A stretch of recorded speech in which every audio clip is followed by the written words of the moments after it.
प्यारे बच्चों, आज हम बात करने वाले हैं आपके क्लास 12 ज्योग्राफी के बारे में। आज चैप्टर 5 यानी द्वितीयक क्रियाओं के बारे में बात करते हैं। भाग 1 के बारे में बात करें कि द्वितीयक क्रियाएं क्या होती हैं, यानी प्राथमिक क्रियाओं से जो प्राप्त उत्पादों के माध्यम से गुणवत्तापूर्ण एवं उपयोगी वस्तुओं की रचना एवं निर्माण की क्रिया को ही द्वितीयक क्रियाएं कहलाती हैं। द्वितीयक क्रियाओं में प्रकृति से प्राप्त वस्तुओं का मूल्य बढ़ जाता है। इस प्रकार द्वितीयक क्रियाएं विनिर्माण बनाने की प्रक्रिया और निर्माण उद्योग से संबंधित मानी जाती है। बात करें उससे विशेषताओं उद्योगों का वर्गीकरण किस प्रकार से हुआ, तो बात करें विनिर्माण का शाब्दिक अर्थ हाथ द्वारा वस्तुओं के निर्माण से है, परंतु इसके अंतर्गत मशीनों द्वारा बनाई गई वस्तुओं को भी सम्मिलित किया जाता है। प्राथमिक उत्पाद या कच्चे माल को मशीनों की सहायता से बड़े पैमानों पर निर्मित वस्तुओं में बदलने की क्रिया को ही विनिर्माण तथा इससे संबंध उद्योग को विनिर्माण उद्योग कहा जाता है। जैसे हाथों से की गई कला को हस्तकला कहते हैं, तो हस्तशिल्प कार्य लोहे व इस्पात संबंधी कार्य जैसे प्लास्टिक के खिलौने बनाने से संबंधित कार्य, कंप्यूटर के अति सूक्ष्म घटनाओं को जोड़ना, अंतरिक्ष यान निर्माण आदि निर्माण के अंतर्गत ही आते हैं। जैसे बात करें कि विनिर्माण प्रक्रियाओं में कई विशेषताओं को सम्मिलित किया जाता है, तो बात करें इसमें शक्ति यानी ऊर्जा का उपयोग होता है। इसमें एक प्रकार की वस्तुओं का उत्पादन बड़ी संख्या में होता है। इसमें मानक वस्तुओं का उत्पादन होता है। इसमें उत्पादन कार्य दक्ष और विशिष्ट श्रमिकों द्वारा किए जाते हैं। उत्पादन कार्य में आधुनिक शक्ति के साधन एवं मशीनरी के साथ साथ पुराने साधनों का भी प्रयोग किया जाता है। बात करें तृतीय विश्व में विकासशील देशों में विनिर्माण शब्द का प्रयोग केवल शाब्दिक अर्थ में किया जाता था, लेकिन साथ ही ऐसे देशों में उत्पादन के लिए कम जटिल तंत्रों का प्रयोग किया जाता था। तो ये उद्योगों का वर्गीकरण विभिन्न प्रकार से किया गया। उद्योग की स्थापना को प्रभावित करने वाले कारक विभिन्न प्रकार से थे। बात करें आर्थिक क्रियाएं यानी मानव की वह कार्यकलाप जिससे आय प्राप्त होती है, आर्थिक क्रिया कहा जाता था। द्वितीय क्रियाओं की बात करें तो जो प्राकृतिक रूप से प्राप्त कच्चे माल को जब मनुष्य अपना कौशल, ज्ञान एवं श्रम लगाकर नए उपयोगी उत्पाद में बदल देता था, उसे ही द्वितीय आर्थिक क्रिया कहा जाता था। अर्थात कि प्राथमिक क्रियाओं से प्राप्त उत्पादों के माध्यम से गुणवत्तापूर्ण एवं उपयोगी वस्तुओं की रचना एवं निर्माण का प्रक्रिया ही द्वितीय क्रियाएं कहलाती थी। बात करें विनिर्माण की, इसका संबंध वस्तु के उत्पादन से है, जो हस्तशिल्प से लेकर लोहे व इस्पात को गढ़ना, अंतरिक्ष यान का निर्माण इत्यादि सभी प्रकार के उत्पादन विनिर्माण अंतर्गत ही माना जाता था। विनिर्माण की प्रक्रिया मशीनों, औजारों और श्रम का उपयोग करके सामान बनाने की क्रिया को ही विनिर्माण कहते हैं। अर्थात विनिर्माण का शाब्दिक अर्थ हाथ द्वारा वस्तुओं के निर्माण से है, परंतु इसके अंतर्गत मशीनों द्वारा बनाई गई वस्तुओं को भी सम्मिलित किया जाता है। तो बात करें विनिर्माण यानी विनिर्मित सामान स्वयं प्रयोग के लिए हो सकते हैं या बेचने के लिए, या विनिर्माण के अंतर्गत की हस्तकला से लेकर के उच्च तकनीकी तक बहुत सी मानवीय गतिविधियां आ जाती हैं। बात करें जिससे कच्चा माल बड़े पैमाने पर तैयार माल में बदला जाता था। विनिर्माण से तैयार माल उपभोक्ताओं द्वारा उपयोग किया जा सकता था। इसका प्रयोग अधिक जटिल वस्तुओं के विनिर्माण से किया जाता था। ये तो था विनिर्माण की जो प्रक्रिया थी। बात करें उद्योग की स्थापना को प्रभावित करने वाले जो कारक थे, दो प्रकार से थे। एक भौतिक कारक, दूसरा मानवीय द्वारा कारक। यानी भौतिक कारक क्या थे, जो प्रकृति द्वारा प्राप्त होते थे, यानी कच्चे माल की उपलब्धता, अनुकूल जलवायु, शक्ति के साधन, जल की उपलब्धता होती थी। मानवीय कारक जो मनुष्य श्रम करके यानी श्रम करता था, पूंजी, परिवहन के साधन, बाजार, सरकारी नीतियां होती थी। ये तो था उद्योग की स्थापना को प्रभावित करने वाले कारक थे। बात करें द्वितीय कारक के मैप के आधार पर उद्योगों का वर्गीकरण, तो उद्योगों का वर्गीकरण चार प्रकार से होता था। पहला आकार के आधार पर, दूसरा कच्चे माल के आधार पर, तीसरा उत्पादन के आधार पर, और चौथा जो होता था स्वामित्व के आधार पर होता था। बात करें आकार के आधार पर, ये तीन प्रकार से कहे जाते थे, जैसे कुटीर उद्योग, छोटे पैमाने के उद्योग या बड़े पैमाने के उद्योग। बात करें कुटीर उद्योग क्या था? ये था, जैसे आकार के आधार पे हम बात करें तो उद्योगों का आकार, उसमें निवेश की गई पूंजी, श्रमिकों की संख्या तथा उत्पादन की मात्रा पर निर्भर करता था। इस आधार पे उद्योगों को 3 भागों में बाँटा गया।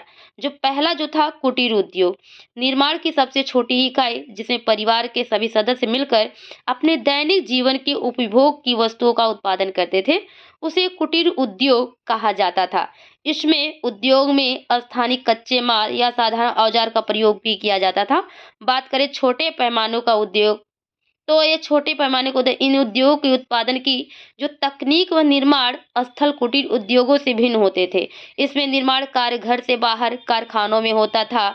इसमें स्थानीय कच्चे माल का उपयोग किया जाता था तथा बात करें कि ये चलने वाली मशीनों का प्रयोग उत्पादन में किया जाता था, जिसमें से बड़े स्तर पे रोजगार अवसर उपलब्ध होते थे, जिसमें स्थानीय लोगों की क्रय शक्ति में वृद्धि होती थी। और ये भारत, चीन, इंडोनेशिया एवं ब्राजील जैसे देशों में रोजगार उपलब्ध कराने के लिए इस प्रकार के उद्योगों को प्रोत्साहन भी किया जाता था। बात करें बड़े पैमानों के उद्योग, तो बड़े पैमानों के उद्योग, इस प्रकार के उद्योग अधिक पूंजी लगाकर स्थापित किए जाते थे।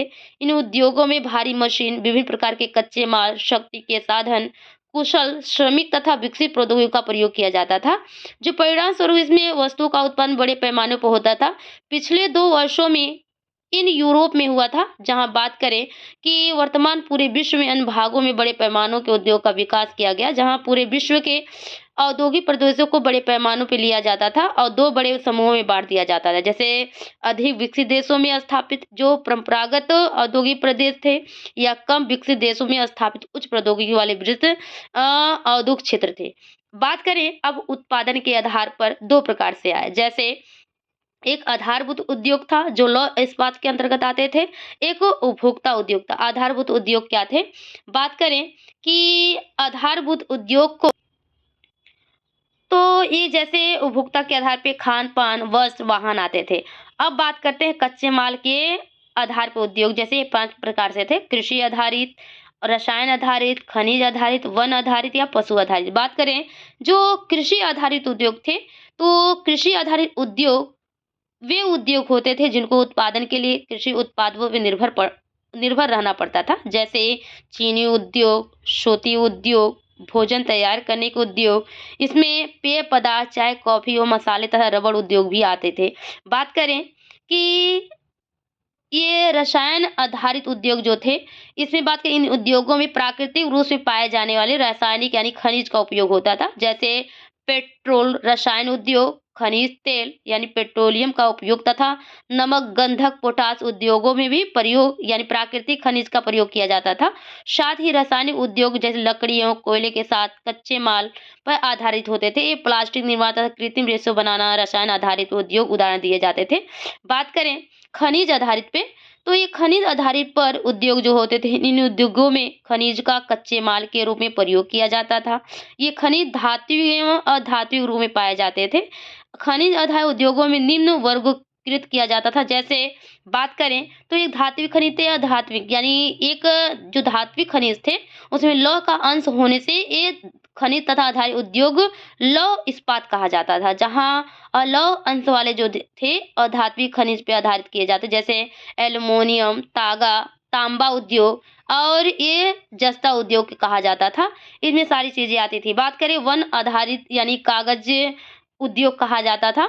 इनमें वनों पे आधारित उद्योग, जिन उद्योगों में वनों से प्राप्त उत्पादों का प्रत्यक्ष या अप्रत्यक्ष रूप से प्रयोग किया जाता था, वे वनों पे आधारित उद्योग कहलाते थे। जैसे फर्नीचर उद्योग, कागज उद्योग, लाख उद्योग में ऐसे प्रमुख उद्योग थे जिसमें बांस, लकड़ी तथा लाख का उपयोग किया जाता था। जैसे अखबारी कागज का उद्योग नगर में स्थापित किए जाते थे। बात करें पशु आधारित, जैसे चमड़े से आधारित, तो ये पशु पे आधारित उद्योग जो होते थे, पशुओं से प्राप्त उत्पादों पे आधारित उद्योग पशु आधारित उद्योग होते थे। जैसे चमड़ा उद्योग, ऊनी वस्त्र उद्योग, हाथी के दांत उद्योग, डेयरी उद्योग आदि प्रमुख ये पशु पे आधारित होते थे। बात करें स्वामित्व के आधार पर, तो ये 3 प्रकार के थे। जैसे बात करें स्वामित्व के आधार पे, तो सार्वजनिक, निजी या संयुक्त उत्पादन कहे जाते। सार्वजनिक में सभी के लिए, ठीक है, इस पे उपभोक्ता पे उद्योग कहा जाता था। जैसे कहा जाए ऐसे उद्योग होते थे जिनका नियंत्रण सरकार के अधीन होता था। ऐसे उद्योग जो समाजवादी देश में अधिक होते थे, वो मिश्रित अर्थव्यवस्था वाले देश में सार्वजनिक तथा निजी दोनों प्रकार उद्योग पाए जाते थे। ये भारत में बहुत से उद्योग सार्वजनिक क्षेत्र में अधीन रहते थे। ये तो थे सार्वजनिक उद्योग के आधारभूत आते थे। अब बात करते हैं निजी क्षेत्र के लिए, तो निजी क्षेत्र के जो उद्योग होते हैं, ऐसे उद्योग जिनका नियंत्रण व्यक्तिगत अर्थात निजी निवेशकों के पास होता था। निजी क्षेत्र के लिए उद्योग कहलाते थे। ऐसे उद्योग जैसे पूंजीवादी देशों में अधिक पाए जाते थे। इनका संचालन निजी संगठन द्वारा किया जाता था। बात करें संयुक्त क्षेत्र क्या थे? संयुक्त क्षेत्र के उद्योग जिन औद्योगिकरण क्षेत्रों का संचालन एवं संपादन सरकार एवं निजी स्वामित्व के माध्यम से या संयुक्त प्रयास से होता था, उन्हें संयुक्त क्षेत्र में उद्योग कहलाते थे। ये तो था आपके एक मैप के आधार से बताया गया कि उद्योग का वर्गीकरण कैसे था। बात करें आकार के आधार पर उद्योग का वर्गीकरण किया गया। ये दो प्रकार से, एक कुटीर उद्योग था, एक घरेलू उद्योग के बारे में कहा गया। उन उद्योगों को कहते थे जिसमें लोग अपने परिवार के सदस्यों के साथ मिलाकर स्थानीय कच्चे माल की सहायता से घर पर ही दैनिक उपयोग की वस्तुओं का निर्माण करते थे। जैसे पूंजी एवं परिवहन के साधन उद्योगों को प्रभावित नहीं करते थे। जैसे कच्चा माल एवं बाजार दोनों ही स्थानीय स्तर पे उपलब्ध होते थे। किसी शक्ति चालक मशीन की आवश्यकता नहीं होती थी। ये हाथ के साधन औजार ही उपयोग में आते थे। जैसे मिट्टी के खिलौने बनाना, झाड़ बनाना, पापड़ बनाना, ये सारी चीज़ें हस्तकला से निर्मित होते थे, जो अपना वैभव जीवन व्यतीत करते थे अच्छे से। जैसे पहले ही हमने बताया कि अपना जीवन उपार्जन करने के लिए नए-नए तकनीकों को ढूँढते रहते थे और ये अपनी चीज़ें आराम से घर पे जीवन निर्वहन करते थे।